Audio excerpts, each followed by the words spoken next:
our 3 styles in 3 weeks classes. The very first one we did was the Blucher Derby, right?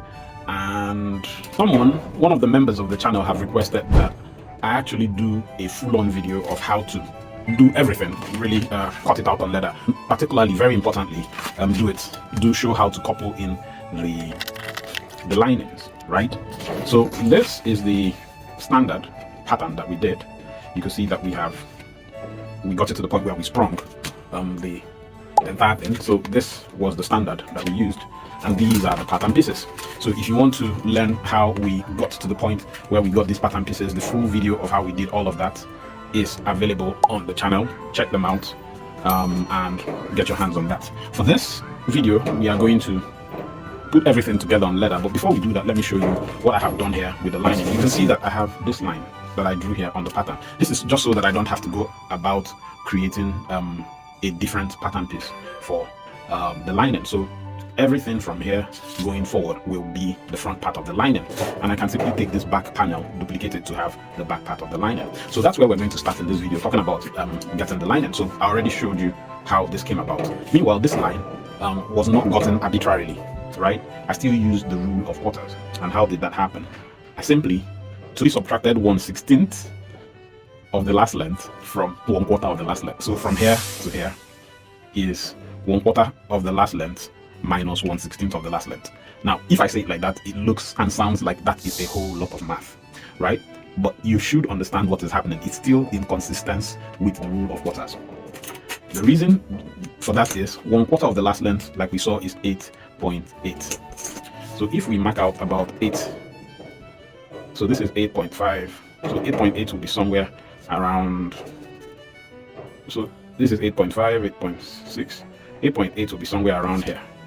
Somewhere around here, right? Good. If you take the distance between here and here, divide it into 2, and then further divide the half into 2, you fall around somewhere here. The reason we are subtracting 1/16 of the last length, or let's just basically do it. So the last length divided by 4 gave us 8.8. That means 1/8 of the last length is 4.4. 1/16 of the last length will therefore be 2.2, meaning that we basically just subtracted 2.2 from here, and we found ourselves here.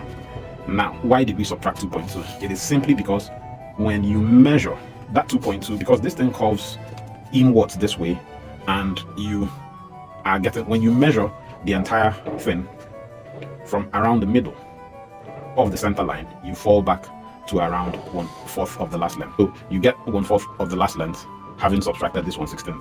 Basically, what I'm trying to do is, if you measure like a straight line from here, like from here, and add in about 1/4 of the last length, that can give you the point from which you can draw a right angle to the front part of the pattern that you have, and draw your line to get where the back part of your lining should start. I hope all of that makes sense. I hope I've not further obfuscated things by talking about 1/8 and 1/16 of the last length. The whole point is, you really need this whole thing to be about 1/4 of the entire length of the last. And if you're measuring from the top here, you need to subtract.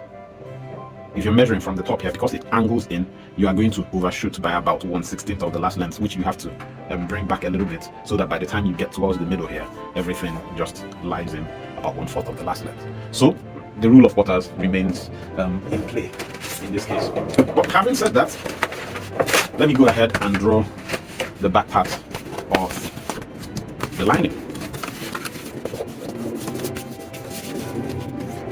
All I need to do is, the easy way of doing the back part of the lining really sometimes would be to find the middle of the entire thing, which in this case we can see, and you only do that after you have added the lasting allowance, right? So don't forget. So the middle after the lasting allowance has been added. So all you try to do is to align the front here and the middle on this straight line.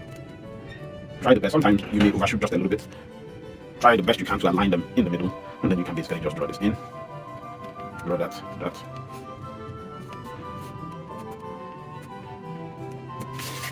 So there we have it.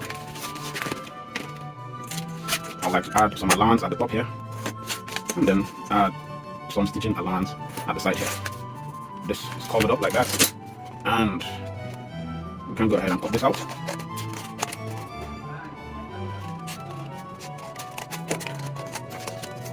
And then cut that out as well. So let's mark in our tracing channels.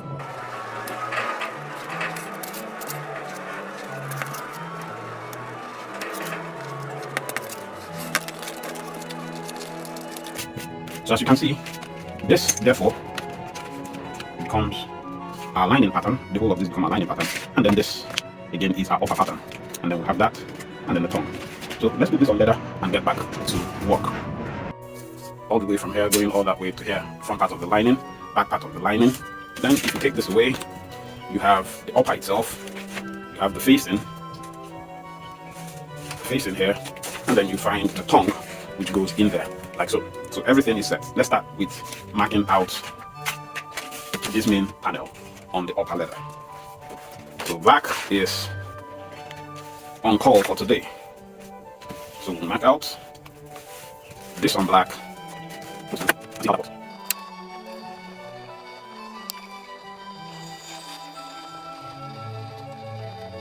Now some people are going to ask, what is this for? It's called a dog ear. It's used to add some kind of reinforcement at the back of your shoes, especially when you're going to have a back seam. If you're going to have a physical back seam, as against something like this, where your back center line falls within one pattern that has no stitching seam.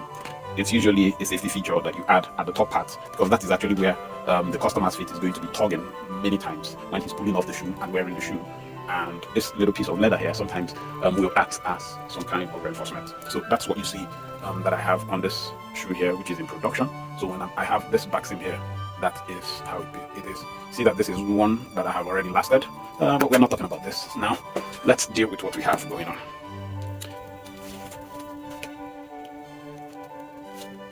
We forgot to add this part.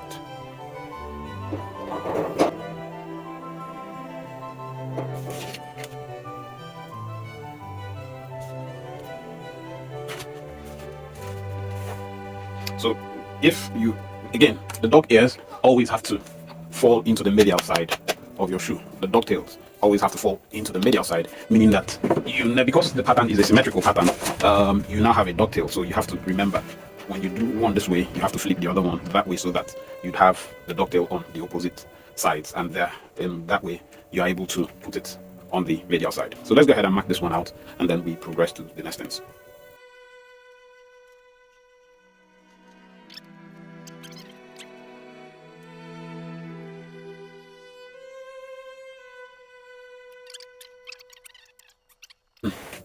We're marking out our leather, our upper, and we still have about this side of leather remaining for us. If we make a wallet, something out of this piece of leather here remaining.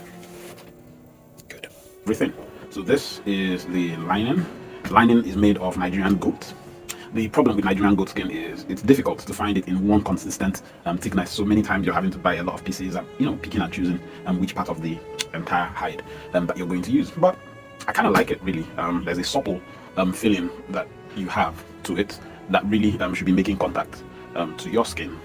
So this will go here and that will go there. We'll have to find ways to pad this part also, and then this is for the back part of the lining. Of course, we had earlier cut out the uppers, and the key thing to note about the uppers really is, let me get this out of the way, is from the, of course, again, you see that one side has the dog ear on this side, and then the other one has it on the other side. That way, you are able to keep the dog ears in the medial side of both legs of the pair. This point here on the panel of the pattern indicates to you the point where you can't cut beyond. So that way, when you stitch this on here like this, your stitching actually goes in that way, and you have enough stitching allowance to catch your stitches in, and then this can actually flip open. If you cut beyond here, you risk cutting into the leather, and you're not going to have enough stitching reinforcement to hold that area in place. So I guess the thing to be said about this coupling, how this pattern is going to be coupled, is basically the same thing that you would have. And one of the reasons I like this particular Blucher derby is you have very minimal skiving. You're basically only skiving here and all the way around this area. Of course, you're going to be skiving on the flesh side of the leather. You, of course, again should skive here and there on the facings, all the way this area, this inner L side of the facings. So you're skiving the inner L of the facing. You're skiving all of that, all this way. And what else are you going to be skiving? On the lining, yeah, you probably would also be skiving this part. This isn't straight. I'll have to basically just straighten this out.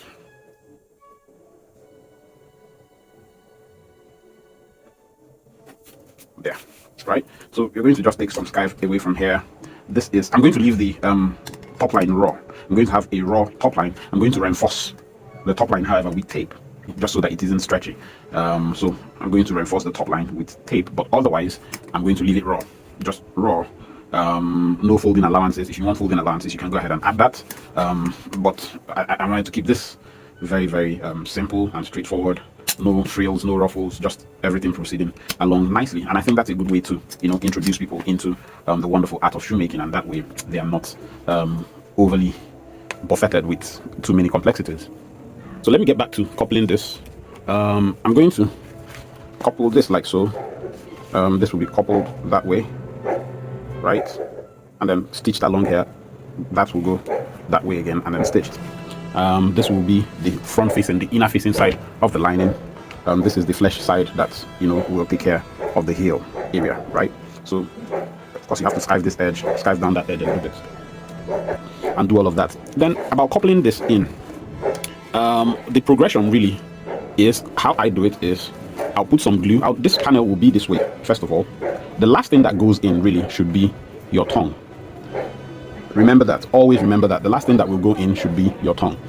So I'll leave this basically like this, after I have, of course, coupled this part in, and then of course stitch this line like that, right? So once all of that is done, I'll attach this like so, then add this like so, and then of course the stitching will come. Prior, of course, you would have put lining on here and done a stitching from here. You get up to here, you stop that, right? So that when you add this here like so, and you bring your stitching all the way around the top line, you can actually go down here, down here, down here, and then complete that stitching.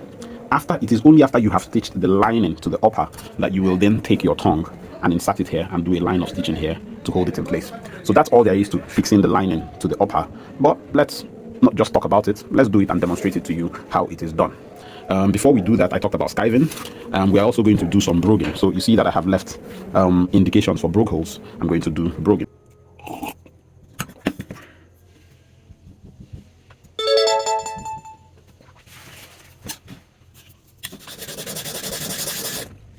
Key thing about sharpening your knives, you have to keep the angle straight, consistent. So you see that my wrist is not moving. This is steady. All that is moving is actually from my elbow that I'm pushing forward and back. So you're not waving like, nah, you're not doing that. You keep it in one place, maintain the position, and you sharpen. Sometimes I like to keep my fingers just at the tip of the sharpening edge to keep it from moving. Then this toe holds that one in position. Then I can sharpen. Sometimes I do a cycle movement.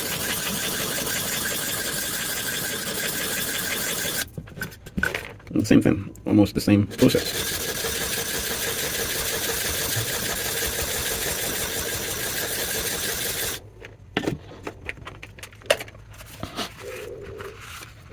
Wipe it off, clean your hands. You don't want to go and start staining your leather. Maybe strap it on leather.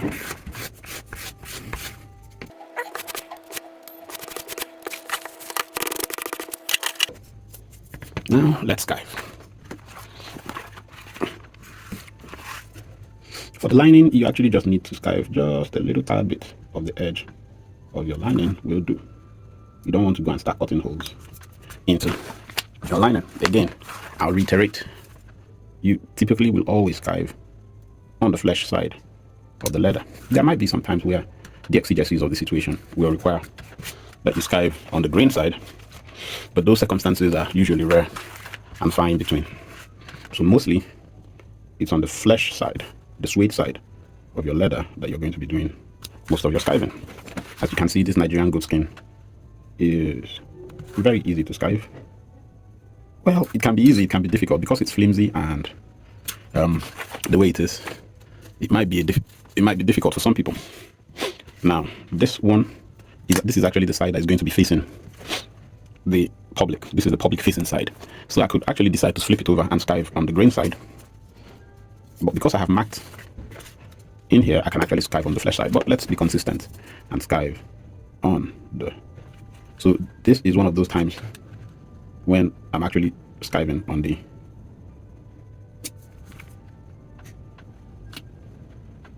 grain side, because in this case the flesh side is public facing. So I'm doing the reverse of the principle. If I sound a little dull this morning, I've just started having my coffee. The caffeine hasn't kicked in yet. Don't worry. Soon enough I'll be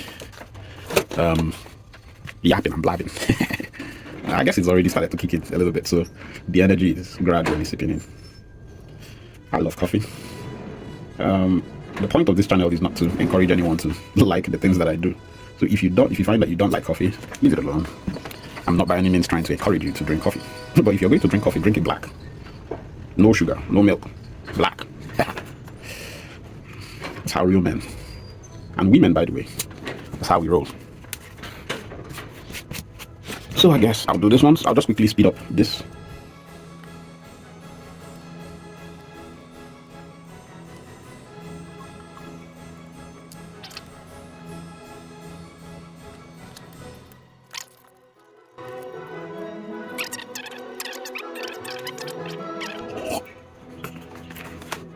This coffee is getting cold.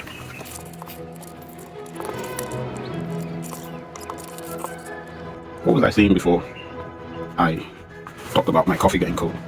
Yeah, I think I was saying that anyone who has been making shoes for any reasonable amount of time knows that the more joints and stitching seams you have on any shoe, the easier it is ultimately for you to last it, because the more joints and seams you have, the easier it will be to contour all of that to the bends and folds of the last. So I'm going to glue these on here. I'm not going to skive. Okay, I think I should skive here. For those of you who have watched my skiving videos, you know that I'm deploying the two methods of skiving that I typically talk about, which is the pull skiving, you're pulling the knife towards yourself, and the push skiving, you're pushing the knife away from yourself. It looks easy, but it takes a lot of practice to get yourself to this point. And this is one of the things that I suggest to anyone who is beginning shoemaking. Really do master your skiving. In fact, I have a shoe master who said that for the first 1 month in his shoemaking school, all you will do is just watch him work and then practice how to sharpen your knives and how to skive. For 1 full month, that's all that you're going to do. He's not going to teach you anything. He's just going to sit down and walk, and you watch him, and then when you have some spare time, you go and practice how to sharpen your knife and how to skive by hand. That's how important it is. So I recommend that to anyone who is interested in this art. So let's glue these on and then get back to work. Said get back to work as though we weren't already working. Well, let's glue these on and get back to the fun part. I guess that's more appropriate. All right.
So we stitched the back seams. We have also stitched the linings, right? So you see that the linings appear this way. Now I told you this is the flesh side, which is going to be, this is the smooth grain side, and that's the flesh side. So this is going to be forward facing, public facing. So we will attach this to this like so. So the first thing we're going to do in fixing the lining is to attach this to this like so.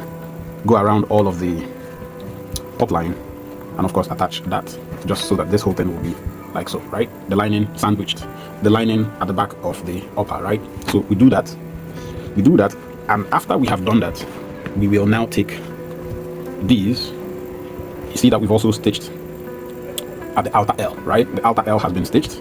So we will now do this, stick on this like so, and then stitch the top line till we go in this way and stitch up to that part, catching the lining all the way through. It is only after we have stitched these on that we can now go in with the thong and put it in and now stitch on this line. However, like I mentioned earlier on, there is broguing to be done. Have you ever wondered? So this is my own contracted broguing tool. So it's just the big size punch with two smaller size punch held together with tape, secured with rubber band.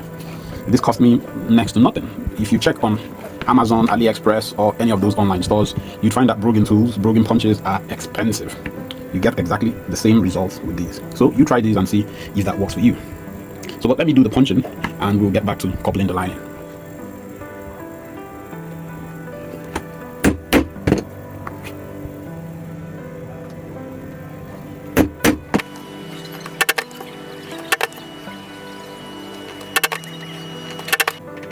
So I'm done punching my brogue holes. I'm going to put stitches here just to highlight the broguing properly. But you see that that's quite some punching going on there, right? And that introduces some structural issues around this place. What I recommend is to use some material that is stiff, that won't stretch, that is also contrast nicely in color to the. It's not, you don't want to use the color of lining that you have, especially if your lining is a light color. You just want a dark material that contrasts nicely with your upper. Not contrast, like it's almost of the same hue and shade as your upper to cover up this hole. That way it provides some reinforcement, and then you're not really at the risk of this thing breaking apart, really. So that's what I'm going to do, and for that purpose I'm going to use denim jeans. So let's do that and continue.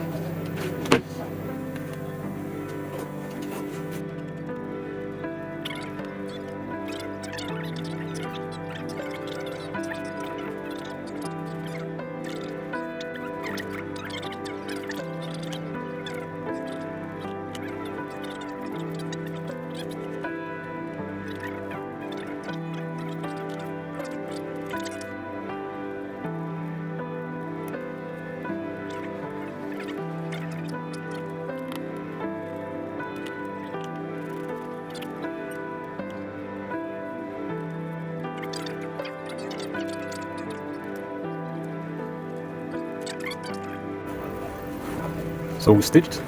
Now let's couple. So like I have been saying, so this is the stitching. I guess I should probably trim off some more excess material. So that's good. Have that. What else? Yeah, so like I have been alluding to, this is what we're going to do.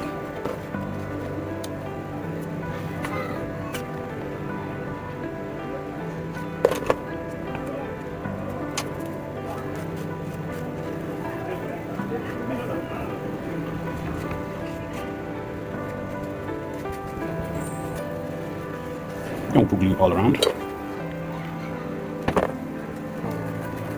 Just light, you just need it for back. You really don't want much.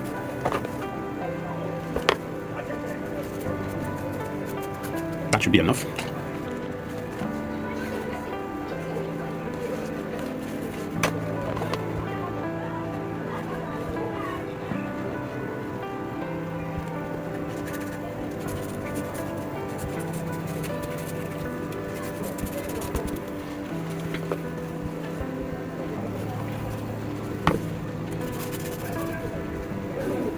All you want is just enough glue to be able to pack it. So we'll leave this to dry just for a bit and then we will attach. Alright, so let's do it. So basically fix this in like this.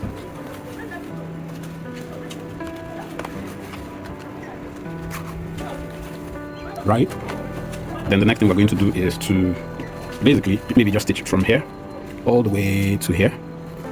Then we put this in and then stitch all the way down there to here, do the on the other side. And when we're done with that, we'll cut out all of this excess and put in our tongue, of course, from the inside. So let's do that. Okay, so we're here, back here. You see, we've stitched, we've brogued, we've joined the lining. I've even gone ahead to cut out the excesses that we have. So the next step in the process is going to be to add the facings. Add this facing here, no, not this one, and add the other one. So really, we just need to add this and that in here before we add the tongue. Now this is critical. I've said it severally and I'm going to say it again. It is absolutely important that you add the facings first before you even attempt to add your tongue. If you add your tongue first before you add your facings, you run the risk of giving yourself high blood pressure. You're going to have a very hard time attempting to stitch this together when this tongue is here. You're going to have a hard time attempting to do that. So best thing to do is fix this in, fix that in before you go at the tongue. Alright? So let's do that and then we'll come back and show you how everything else turned out.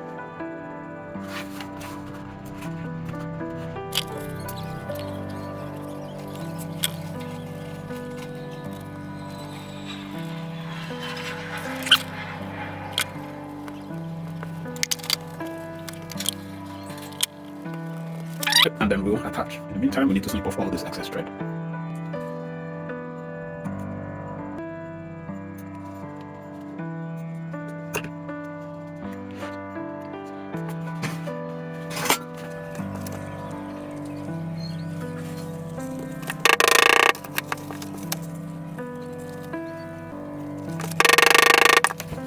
So we're going to go to the sewing machine and do the stitching all the way up here. Do that all the way up here, and then we'll come back and fix in our tongue. So let's do that.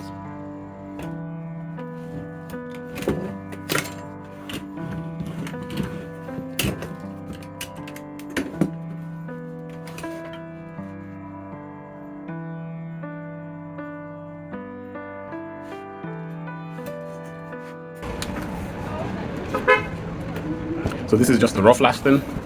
Yeah. So there it is. That's what you should know about fixing the lining to your Blucher.